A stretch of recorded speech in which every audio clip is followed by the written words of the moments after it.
दोस्तों नीट में फर्जीवाड़ा को लेके अभी तक का क्या रिपोर्ट है इस वीडियो में आपको बताऊंगा। एसआईटी गठित हो गई है, पटना पुलिस ने एक स्पेशल इन्वेस्टिगेशन टीम बना दी है। तो ये बहुत बड़ा अपडेट है कि पुलिस कम से कम एक एसआईटी गठित कर दी है, जिसके बेसिस पे अभी आगे री एग्जाम करवाना है नहीं करवाना है। अभी एनटीए वेट एंड वॉच कर रही है और एनटीए को जवाब देना ही पड़ेगा। क्या क्या सवाल है स्टूडेंट का वो मैं आपको दिखाऊंगा। अभी तक सारे न्यूज रिपोर्टर्स अभी तक क्या छापे हैं वो पूरी डिटेल में बताऊंगा। टाइम्स ऑफ इंडिया पहले छापा था कि बिहार में लिखी हुई थी, उसके बाद पता चला था कि ये यूपी से 60 करोड़, कितना 60 करोड़ में यूपी से खरीदा गया था। किसने बेचा था? सरकार के लोग बेचे थे या सरकार के जो एजेंसी है वो बेची थी, या एजेंसी ने जिसको अपॉइंट किया था वो बेची थी? ये तो बाद में पता चलेगा। और प्रश्न पत्र रात के पहले एक दिन पहले आ गए थे और उत्तर रटवा कर परीक्षा केंद्र पर अभ्यर्थी भेजे गए थे। कितनी बड़ी फर्जीवाड़ा हुई है, ये दैनिक जागरण की रिपोर्ट है। कब पकड़ा जाएगा पेपर लीक का सरगना? संजीव जी ने कहा नालंदा कॉलेज में दबिश देने पहुंची एसआईटी, नालंदा के कॉलेज में। तो नालंदा की बात हुई थी, बिहार की बात हुई थी, ये अब धीरे धीरे गुजरात तक पहुंच गई है। कहां तक पहुंच गई है? गुजरात तक पहुंच गई है। तो इसके बारे में बात करेंगे और कौन कौन से स्टेट इसमें शामिल हो रहे हैं उसके बारे में बात करेंगे। जितनी भी देश की मीडिया है, नालंदा की बात हो रही थी, बिहार पटना की बात हो रही थी, फिर दरभंगा की बात हुई, आज गुजरात की भी बात हुई है। तो गुजरात में कितने पैसे में बेचे गए थे धीरे धीरे पता चलेगा।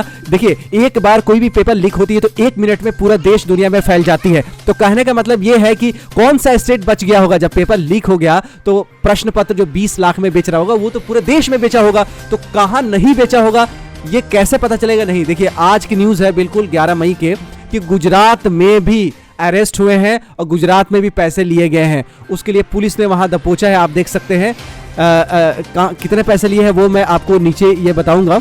थोड़ा सा नीचे जाएंगे तो आपको पता चल जाएगा कि यहाँ देखिए 10 lakh to help them passing the examinations, 7 lakh cash Tushar Bhatkar which was taken as advance and rest 3 lakhs were given after examination. तो 10 लाख में गुजरात में सिटिंग हुई थी। तो कहने का मतलब है कि अब धीरे धीरे पता चल रहा है, जब जांच होगी तभी तो पता चलेगा। लेकिन एनटीए ने क्या कहा था कि एनटीए ने शुरू में इनिशियल में ये बोला था कि ये बेसलेस है, कंप्लीटली फॉल्स है।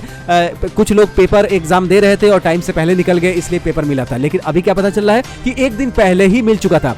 सवाल क्या क्या है स्टूडेंट का वो मैं आप इस वीडियो में बताऊंगा, लेकिन उससे पहले मैं अभी तक का क्या अपडेट है वो मैं बता रहा हूं कि अभी अरेस्ट हो रहे हैं, इन्वेस्टिगेशन जारी है, एसआईटी गठित हो गई है और डिमांड जो है री एग्जामिनेशंस का वो बढ़ रहा है। बच्चे चाह रहे हैं कि हमारे साथ जो अन्याय हुआ है वो फिर से न्याय हो और जो हमने एग्जाम फीस दिया है उसी एग्जाम पे आप फिर से दोबारा करवाइए री एग्जामिनेशन। जब गलती हो गई है तो सजा तो मिलनी चाहिए। जब आम आदमी को मिल सकता है तो एजेंसी को क्यों नहीं मिल सकता है?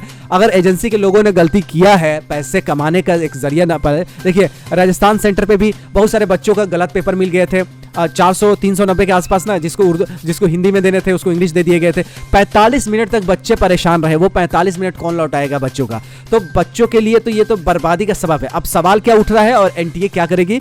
अब एजेंसी धीरे धीरे जांच कर रही है, न्यूज़पेपर में ये प्रिंट हो रहा है, न्यूज़पेपर में सब चीज छप रही है, लोग वीडियो बना रहे हैं। धीरे धीरे एनडीटीवी ने या अदर ने कम से कम बनाना शुरू तो किया है। मैंने भी बहुत सारे न्यूज़ क्लिपिंग को कटिंग करके आपको दिखाया, उसको आई बटन एंड स्क्रीन में जान सकते हैं। हर न्यूज़पेपर ने, हर न्यूज़ मीडिया ने इसको कवर किया है। अब सवाल क्या है मैं ये आपको बता दे रहा हूं। देखिए, नीट अभ्यर्थी क्यों है परेशान? सवाल है 4। चार सवाल क्या है? पहला सवाल है क्या नीट यूजी परीक्षा दोबारा आयोजित की जाएगी? पहला सवाल है। दूसरा, क्या 5 मई को जो नीट यूजी परीक्षा जो हुई है उसको रद्द किया जाएगा? तीसरा है क्या नीट यूजी रिजल्ट 14 जून 2024 को जारी नहीं किया जाएगा? यह सवाल है। क्या परीक्षार्थियों की मेहनत बेकार हो जाएगी? जिन्होंने अच्छे से मेहनत की, अच्छे पेपर गए, उनका मेहनत बेकार हो जाएगा अगर ये एग्जामिनेशन होगा? जिनके साथ अन्याय हो रहा है, जिसको रटवा दिया गया है, अब किसको किसको रटवा दिया गया है अभी जांच हो रही तो कहीं पता चल रहा है। कहीं बहुत जगह ऐसा भी हो सकता है जहां पे पता भी नहीं चले। तो कहने का मतलब है कि बहुत जगह ऐसे भी हो सकते हैं, क्योंकि 1 मिनट में व्हाट्सएप में अगर बिहार में लिखा हुआ तो तमिलनाडु, केरल में भी पहुंच सकता है, जम्मू कश्मीर में भी पहुंच सकता है, नॉर्थ ईस्ट में आपको मणिपुर में भी पहुंच सकता है, त्रिपुरा में पहुंच सकता है, मेघालय, मिजोरम, कहीं भी पहुंच सकता है देश में।